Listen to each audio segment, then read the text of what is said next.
Representative, thank you very, very much for having me today with your busy schedule, and congrats on your campaign, re-election campaign, actually. Thanks for having me. I'm excited for this interview. Yeah. So let's just dive right into it. So you came to America at the age of when you were a teenager, at the age of 13, I believe it was, and you held three minimum wage jobs. How what kept you going? Because there's a lot of people now who have one job, right, in high school, and they're like, I don't see my life going anywhere, or my manager's being mean to me or something. What kept you going? Yeah, and as an immigrant, I think you just don't have too much options, right? It's not like I could sit home and do something. I had to work, and then nobody would give me more than 40 hours a week because they would have to pay overtime a time and a half, and so that's how I had to work three gas stations at a different times, one on a couple of on weekends, and then evenings, and then on weekdays to be able to put food on the table. Right? There's no other option for us, and as immigrants, and I think that's what kept me going. That I need to earn for the family, to save up for college, and we have modest, sort of, I drove a Civic, a Honda Civic as well, and whatever expenses that you keep the expenses low and try to make sure that you can save money at the end of the day. Yeah. So now that you mentioned about working, so when you were what did you have kids when you went to law school? I did have kids when I went to law school. Yeah, my daughter was just born in 2008, and then I started law school in 2009. So do you think your work ethic helped you working three minimum wage jobs? Do you think it helped you pursue the law? Because law is a very, very difficult school. It's not a joke to be in law school, and it's rigorous. You're literally studying all the time. And do you think that work ethic really helped you to keep going? It is. I mean, that work ethic has helped me throughout my life, whether it's going to law school or running for city council, running for state representative, or even working right now as a state representative, and also balancing family life. Because I think I could do more in my 24 hours, and maybe someone else, or maybe I could have done if I didn't have that work ethic or that drive. In working, I worked before three jobs, and then got financially stable by owning a gas station, and then I owned six gas stations, and then went to law school. So I was going to law school in the evening program.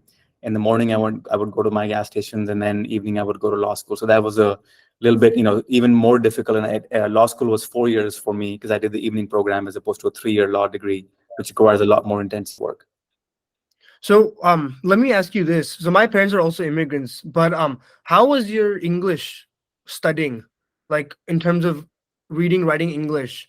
Because it was probably a steep learning curve for you. It was, right. English is probably my third or fourth language because when I came from Pakistan, I went to, because Gujarati and Urdu was what we were speaking in Pakistan. And then I came to Canada and learned French because I was in Montreal, Quebec. And then, so the French was my third language. And then when I came to America, then that's when English became I sort of had one subject in school before, but, not like a full-fledged. And I had difficulty learning English as well, and speaking, and sort of, grammar and all that. In fact, when I took the LSAT, this is a law school admission test, I could only finish 70% of the test. So I was really sort of, in terms of that, handicapped, in terms of how I would be able to finish and process in a foreign language. But luckily, I've been still successful because it's not about everything that it's about what it takes, the drive that it takes to work hard and get there. Yeah, I mean, I think the most important part for anyone is working hard. There's no easy way to become successful. Yeah, we try to That's look why for shortcuts sometimes, and the shortcuts are what they are, right? They're shortcuts, and they may not work as efficient as doing the full-fledged, the long, hard way of doing it. So what would you have to say to people younger generation, like my generation, in terms of if they feel dejected or they feel bad or they feel like defeated, like they had some days aren't their days. What would you have to Yeah, say to them? Because you definitely have had days like that, like many days like that. What do many, you many. say to I people like think that? defeat is part of success, right? You can't have success without defeat and failure, but it's how you react to the failure. Are you taking it as a learning lesson, or are you beating yourself down and saying, "Oh man, I didn't get it"? Yeah, nobody gets it. Even when I ran for the first time, I didn't get elected. I got elected my second time. Or like in law school, I applied to 50 internships, 50. And how many did I get? I got 9, right? So it's a numbers game a lot of times, right? It's luck of the draw, that every day is different, and don't be hard on yourself as much, right? I think take it with a positive way and say, I learned from this opportunity. I didn't get accepted here. I did an interview or I did something, and look, I'm going to do better next time, right? And so just pick yourself up. And that positivity is so important, because we tell our brains, oh, I'm not good. They didn't like me, or my accent was this way, or I should have worn, a tie, or whatever, excuses that we come up with. I think we're telling our brains negative things sometimes, and that's what is half the battle. So if you start by saying, hey, I'm great, I'm wonderful, everything is great with me, maybe this day was not for me, but tomorrow I'll try again and be more energetic and excited. I mean, think No, about it, right? When I'm mopping floors at gas stations, 19 years old, like, I am not thrilled doing that, right? Nobody's happy cleaning restrooms, and when you actually just cleaning all that, it's not fun. But I think the grind, is what really makes you stronger and says, oh, I mean, if I could do this, I could do anything in the world. I think that the grind also would this is what, so my dad also used to, I mean, like, he's a doctor himself, but he came to NYU, and NYU at that time was not, the school was not free as it is now. Mhm. And he used to work at like a plate. He used to pick up dishes and stuff. And he says Mhm. that doing that wasn't the best thing. Like, I hated it. People would look down upon me and stuff, and people Mhm. would like look snarkily at you. But he's like, you never forget your roots otherwise. Like, Mhm. as successful as you get, you never forget your roots. And he said that's the most important thing. And something that this generation just doesn't have, because of how comfortable they have based on the generations before them working like Yeah. hard. Yeah. No, I always look at people that may not have as much as I do, and I think that's how I stay grateful. And I tell my kids the same thing, right? So we travel internationally every year, trying to show, at least my kids, that the rest of the world doesn't live like us. We are so blessed to be in America. We're so blessed to be Yeah. here. We're probably the top 1%, and everybody else does not live like us. And so even when I was mopping floors at gas station floors, I felt like there were people that didn't even have a job. At least I have a Yeah. job, and I'm putting food on the table. So I think that perspective helps quite a bit. Just being grateful for what you have.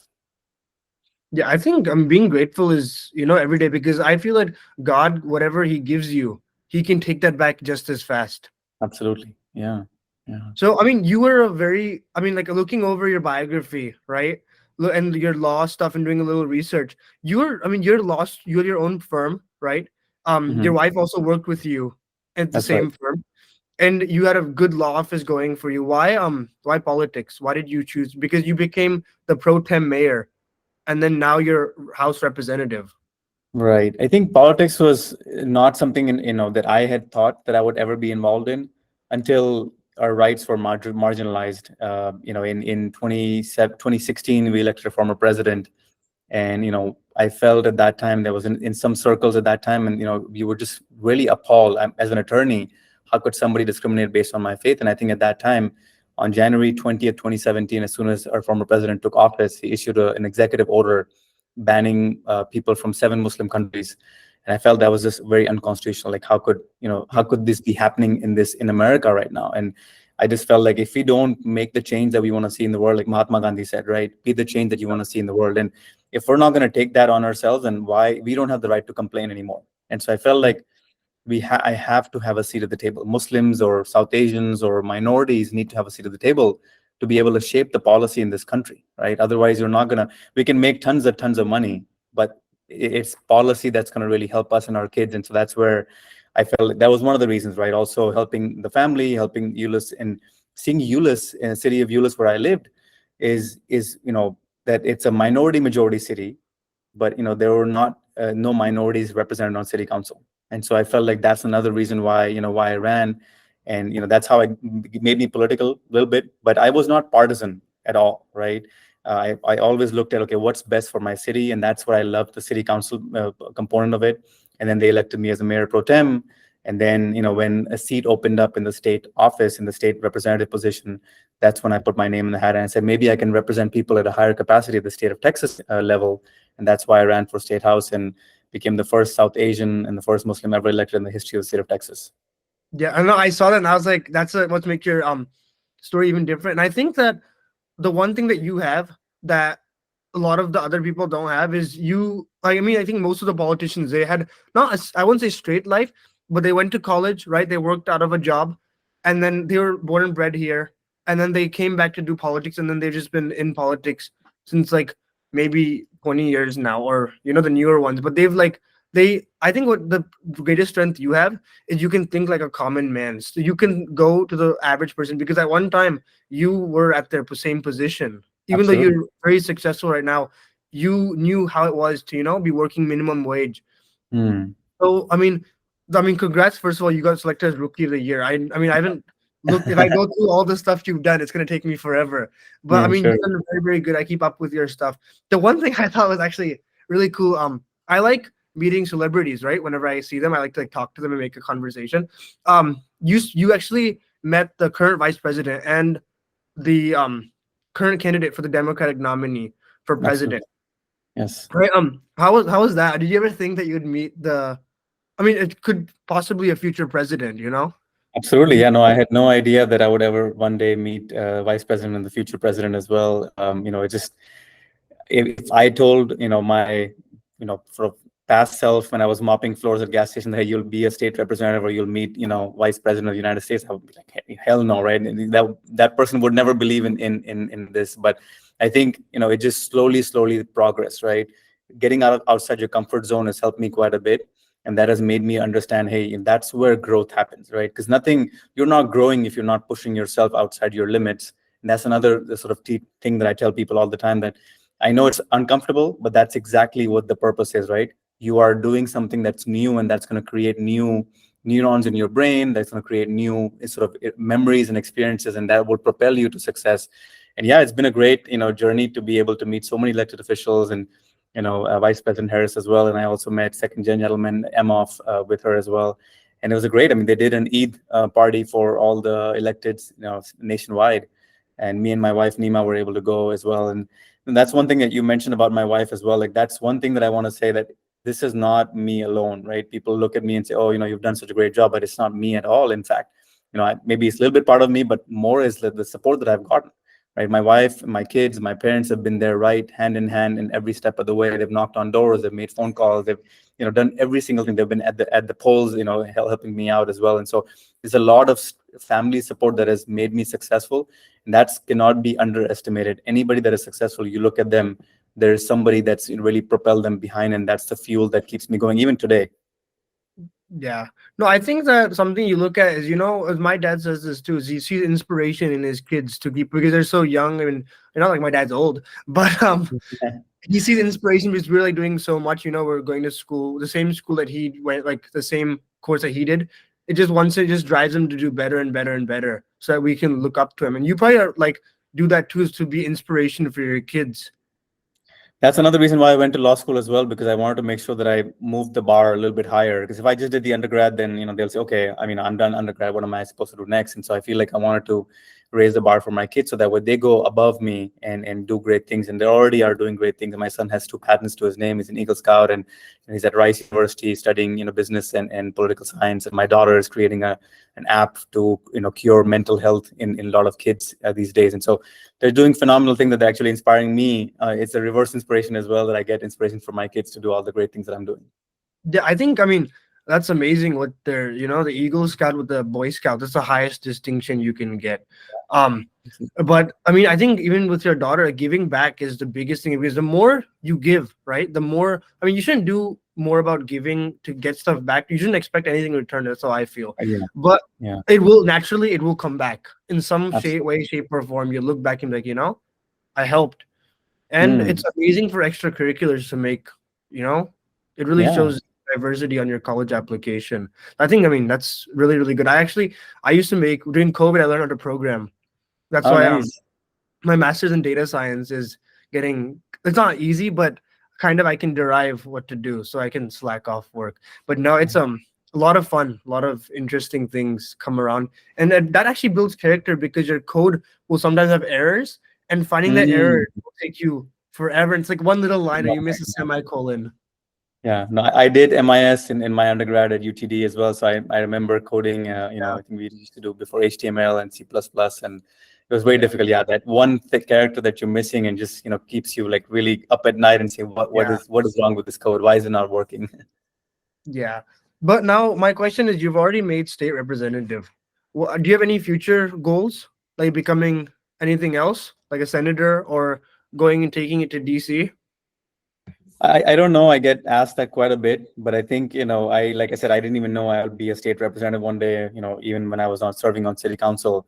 But I think politics is about timing and it's about serving, right? So this is not about me or the position. It's all about what can I do to help people, right? I ask that every single day when I wake up, what can I do today to help people out?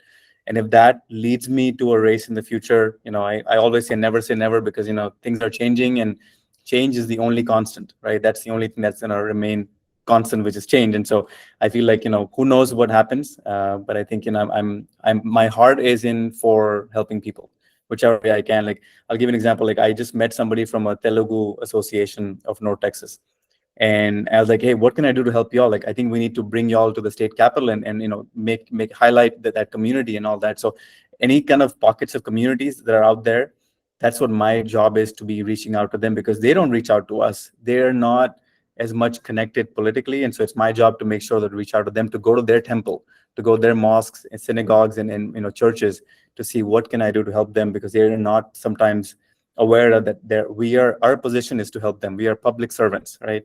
Yeah. And so let's see what happens in the future. Yeah, but you'll know, you'll be updated if that does happen. Yeah, I'll call you back and congratulate you again on your next Absolutely. position. Yeah, thank you. Yeah, but thank you very, very much for having me today. It's an honor to talk to you. Likewise. From such a diverse background and the success you've got to, I think, Yeah. it's very, very, your story is very, very inspirational. And I hope that people learn from this. I'm inspired by you. I know tonight when I go to study, I'll remember, I'm like, he had it harder than I do.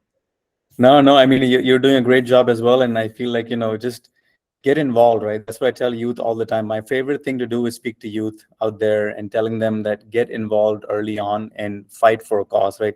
You don't have to think about running for office right now. That's okay, right? That's too much right now, but just what do you care about, right? Go, volunteer at a nonprofit that is resonating with your cause. I speak to a lot of Boy Scouts, and so they're like, oh, climate change is one of the most important issues, right? Like, okay, then let's look at nonprofits that you can help out. Serve in a border commission. So I didn't tell you, but before I ran for city council, I was serving in a park board in the city of Euless. And just like every city has like multiple boards and commissions: park board, police advisory council or board. They have library board. They have planning and zoning. You can just serve, or it's not an elected position. You apply to city council and they pick you from there. And I think that's something that'll give you a lot of ideas of how a city is run, how government works, a PTA. There's so many ways to help people. I think then you can sort of think about, okay, it'll come naturally for elected office, and see if that works, like it did to me, right? Something will happen that will shake you, but I think always be involved in some capacity or the other. It doesn't have to be very formal. It could just be like you're doing right now. You're doing an amazing job by reaching out to city council members or elected officials as well, and trying to say, hey, learning from their stories, right? Because you can learn so much from people's experiences. Yeah. And but kudos to you, and keep up the great work. And let me know if there's anything that I could do to help you ever in the future. I'm all game for it. Yeah, that's what I want to harp on too. That's what my dad always says. He says you have 2 ears and 1 mouth for a reason. You listen more and you speak less. That's true. He said That's true. the more you listen, the more you'll gain. Think about it, you learn so much. Like I've learned so much about, if I want to be elected official, I know now I can go on a council or a board of directors in the city or something, and start Yeah. small and then work my way up if I want to. Yeah, because people can see if you're genuine, right? That's what I really tell people out, that some people just run for name recognition or something else that is not consistent with the people that are trying to elect them. I think people will see genuineness immediately. And so that's where I feel, if you fight genuinely for the causes that you care about, you will start becoming passionate, and you'll start being articulating those kind of points, and people will know that, yeah, you're actually serious and genuine about that. Yeah. No, I think it's being genuine is very, very important, because nowadays you can tell if someone's just being like, oh, I'm just gonna run because I want to, and I wanna, I wanna be powerful. And I think that's what sometimes in our economy, not everyone, but there's a handful of people who come in who are going to, run, and their main goal is, oh, I want to make money, or it's like the main goal of anyone, even as a physician or anything, is to serve the people. You have to, even when you own a gas station, your job is to serve the people. Person comes in, he wants petrol, he wants gas, or he wants a candy bar. You have to keep people happy. That's the main goal. I mean, I think everyone, that's what humans are here for, to keep each other happy. Hmm. I Yeah, and think, politics is a little bit different in a way where it's actually even more that you're there to help people out because money, I mean, like as a city council member, there was no salary whatsoever. On Mhm. state as a state representative, my salary is $600 a month. And by the time you take out your taxes and insurance, I pay the state $200 to serve as a state representative, right? So it's completely different mindset. So it's I'm not doing this for money, and I think most state reps don't do this for money because there's not much money, as you can see. It's more Yeah. that you're passionate to serve and serve the community. And there may be different ideologies, right? So there are Republicans, Democrats, Independents, but at the end of the day, look, we all want to serve Texas. Yeah. And that's what I love about it. And so when I meet people, my colleagues in the state house or the state senate, it's really amazing to me that they come from different angles, different ideologies, but their heart is in the same place. And so that's what I Yeah. really appreciate. And that's why we have to work together, right? That's how you create laws, because you need X number of people to vote with you, right? And so I've been blessed that all like my bills have passed with more than 100 votes in the House of Representatives. And regardless of what bill it was not partisan. It was something that would move Texas forward. That's amazing. And before we go, I really want to congratulate you on your success, and I wish you all the best. I mean, I know you're gonna. I mean, I know you're gonna win. Just I've seen your campaigns, and I'll actually include in the video description your link to your socials and your Sure, website absolutely. in case anyone wants to come and contact Yeah. to you. But And thank anybody you. can reach out if they have any questions. And I want to be accessible and available, like you said, right? I've been, there, and I've done sort of those things that everybody goes through. And I think I'm happy to sort of connect with anybody. And especially if y'all have bill ideas on what I should file in the Texas House of Representatives, that's what my focus is, to make sure that we can file good legislation for people that if they're having any predicaments, we're trying to file bills where, and file a bill, yes, last session that said Diwali, Dashera, Vaisakhi, Vesak, Eid, all of these should be state holidays and people should be able to take time off from school. And one of those bills did get passed. And so now they don't have to take any exam on their holy days, because no child should have to pick between practicing their faith or going to school, because both are important. Oh, very, very important. Hey, thank you so much for No having me, problem. My pleasure. and good luck. All right. Take care. Thank you.